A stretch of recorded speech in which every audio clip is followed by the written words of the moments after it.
টানা এক সপ্তাহের বৃষ্টিতে গোটা নোয়াখালীতে আসলে বন্যা এবং জলবদ্ধতার সৃষ্টি হয়েছে। বিশেষ করে নোয়াখালীর বেগমগঞ্জ, সেনবাগ এবং সোনামুড়িতে এই বন্যা বা জলবদ্ধতা প্রকট আকার ধারণ করেছে। যেহেতু এই এলাকাগুলো অপেক্ষাকৃত নিচু, আর আপনি নিশ্চয়ই আমার ক্যামেরায় আপনাদেরকে নোয়াখালী জেলা শহরের যে চিত্র সেটি আপনি দেখতে পাচ্ছেন। এই নোয়াখালী জেলা শহরের 4 লেন সড়কের বাইরে যে সংযোগ সড়কগুলো রয়েছে বা আশপাশের শহরে যে সড়কগুলো রয়েছে, আসলে সবগুলো সড়কই পানির নিচে, কোথাও হাঁটু পরিমাণ, কোথাও তার চেয়ে আরও বেশি। আমি এখন যেখানে দাঁড়িয়ে আছি এটি হচ্ছে জেলা প্রশাসকের কার্যালয়। আমার পাশে রয়েছে পুলিশ সুপার, সিভিল সার্জন, জেলা যে আদালত, রেড কিচেন, প্রেস ক্লাব ভবন, আসলে সবগুলো গুরুত্বপূর্ণ যে ভবন রয়েছে সবগুলোর সামনে এই পরিমাণ পানি রয়েছে। তো আমি এখানে যারা ভুক্তভোগী বা এখানে এই জলবদ্ধতার কষ্ট পাচ্ছেন জানতে চাইবো যে কেমন আছেন আপনারা, কি অবস্থা এই জলবদ্ধতার পানি? আমরা ভালো নেই, নোয়াখালীর অবস্থা ভালো না। আমাদের বাড়ি থেকে বাইরে হইলে পানি, মাছ দিয়ে আসছি কাজে, এখনও অনেক পানি, হাঁটু পরিমাণ পানি নিয়ে আমরা আমাদের বিভিন্ন কাজে আসছি আর কি।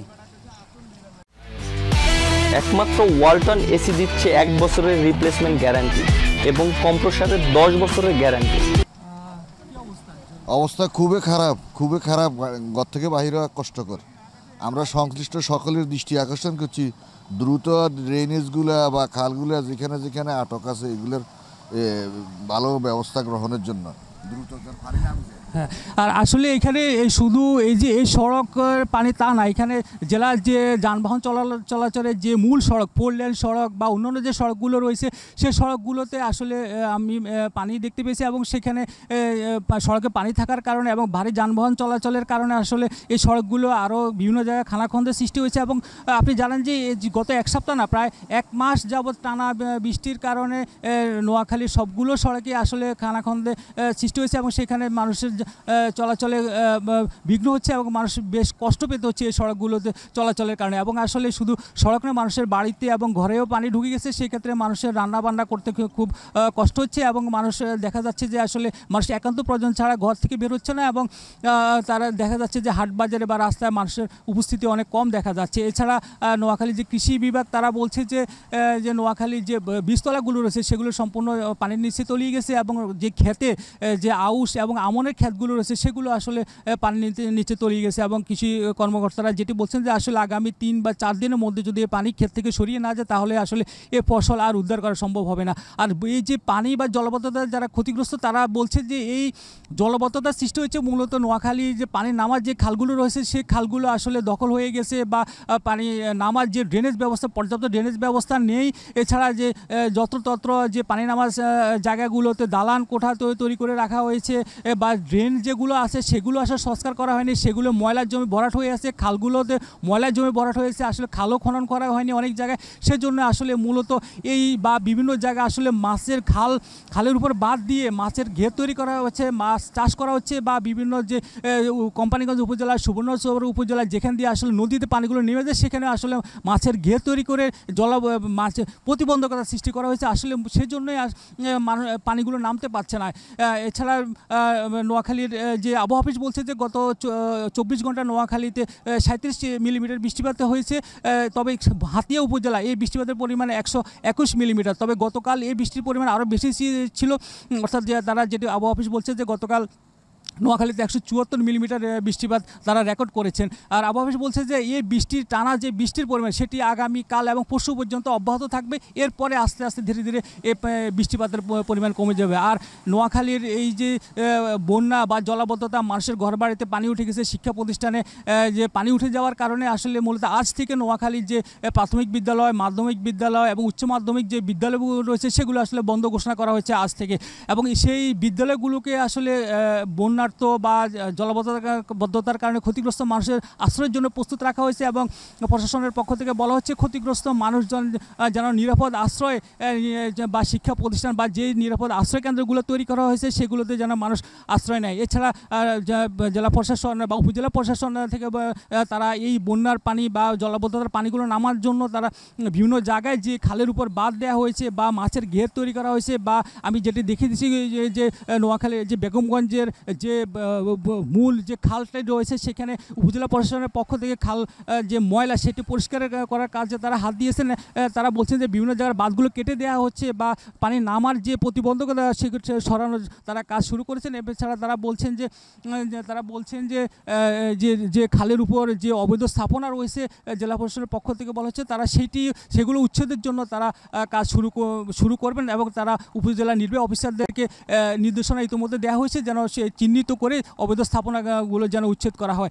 এছাড়া এবং তারা জেলা প্রশাসন বা উপজেলা প্রশাসন থেকে তারা আশা প্রকাশ করেছেন যে খুব যদি বৃষ্টি বন্ধ হয়ে যায় এবং আর বৃষ্টি না হয় তাহলে তারা যে ব্যবস্থা নিয়েছেন ইমিডিয়েট ব্যবস্থা হিসেবে যে খাল বাঁধগুলো কেটে দেওয়া বা মাছের ঘেরগুলো কেটে দেওয়া বা তারা সেটি কাজ চালিয়ে যাচ্ছেন এবং সে পানিগুলো নেমে যাবে দ্রুতই। এছাড়া যে জলাবদ্ধতার শিকার বা বন্যায় যারা ক্ষতিগ্রস্ত তাদের জন্য জেলা প্রশাসনের নিজস্ব তহবিল থেকে ইতিমধ্যে শুকনো খাবার এবং চাল বরাদ্দ দেওয়া হয়েছে এবং তবে এখন থেকে এ পর্যন্ত মন্ত্রণালয়ের পক্ষ থেকে কোনো বরাদ্দ পাওয়া যায়নি বলে জানা গিয়েছে।